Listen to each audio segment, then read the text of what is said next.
നമുക്കറിയാം ഇപ്പോഴത്തെ ഏറ്റവും വലിയ ചർച്ചാ വിഷയം എന്ന് പറയുന്നത് ഹേമ കമ്മിറ്റി റിപ്പോർട്ടാണ്. സോ എന്തായാലും ആ റിപ്പോർട്ടുമായിട്ട് ബന്ധപ്പെട്ട വളരെ പ്രധാനപ്പെട്ട ഒരു കാര്യമാണ് നമ്മൾ ഈ ഒരു വീഡിയോയിലൂടെ നോക്കാൻ പോകുന്നത്. സോ അതിലേക്ക് പോകുന്നതിന് മുമ്പ് നിങ്ങൾ ലൈക്ക് എന്ന് പറയുന്നത് ഭയങ്കര ഇമ്പോർട്ടൻ്റ് ആണ്. ഈ ഒരു വീഡിയോയിലെ ടാർഗറ്റായിട്ട് നമ്മൾ വെച്ചിരിക്കുന്നത് 200 ലൈക്കാണ്. എല്ലാവരും അതിലേക്ക് എത്തിക്കുമെന്ന് വിചാരിക്കുന്നു. അതുപോലെ 20K ഫോളോവേഴ്സാണ് നമ്മുടെ ലക്ഷ്യം എന്ന് പറയുന്നത്. സോ അതിലേക്ക് കൂടി എല്ലാവരും എത്തിക്കുന്നു വിചാരിക്കുന്നു.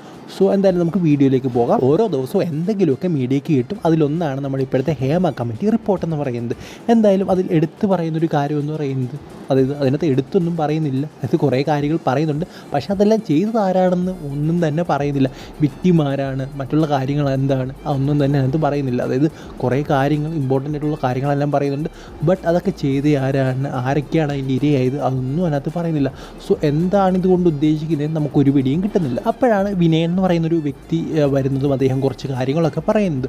എന്തായാലും അദ്ദേഹം സ്റ്റിൽ പറയുന്നുണ്ട് ഇതിൽ 15 അംഗ ഒരു സംഘമാണ്, അതാരാണെന്ന് ഞാൻ ഉടൻ തന്നെ വെളിപ്പെടുത്തും അങ്ങനെയുള്ള കാര്യങ്ങളൊക്കെ അദ്ദേഹം എടുത്തു പറയുന്നുണ്ട്. എന്തായാലും അതിലിപ്പോൾ നമ്മുടെ മന്ത്രി ഗണേഷ് കുമാർ പ്രതികരിച്ചിരിക്കുകയാണ്. അദ്ദേഹം പറയുന്നത് ഇങ്ങനെയാണ്, അതായത് താൻ ഈ ഒരു കമ്മിറ്റിയിലൊക്കെ അംഗമാണ്, പലതിലും അംഗമാണ്, ബട്ട് ഇങ്ങനെയൊരു സംഘമുണ്ട് എന്നുള്ള കാര്യങ്ങളൊന്നും തനിക്കറിയില്ലെന്നാണ് KV ഗണേഷ് കുമാർ പറയുന്നത്. പിന്നെ ഈ വിനയൻ എന്ന് പറയുന്ന വ്യക്തി പറയാൻ പോകുന്ന പേരെന്ന് പറയുന്നത് അയാൾക്ക് ശത്രുതയുള്ള വ്യക്തികളുടെ പേരായിരിക്കുമെന്ന് നമ്മുടെ KV ഗണേഷ് കുമാർ പറയുന്നുണ്ട്. അദ്ദേഹം സിനിമയിൽ വന്നു, അവിടെ ക്ലിക്കായില്ല, പിന്നെ സീരിയലിലേക്ക് പോയി, അവിടെയും ക്ലിക്കായില്ല.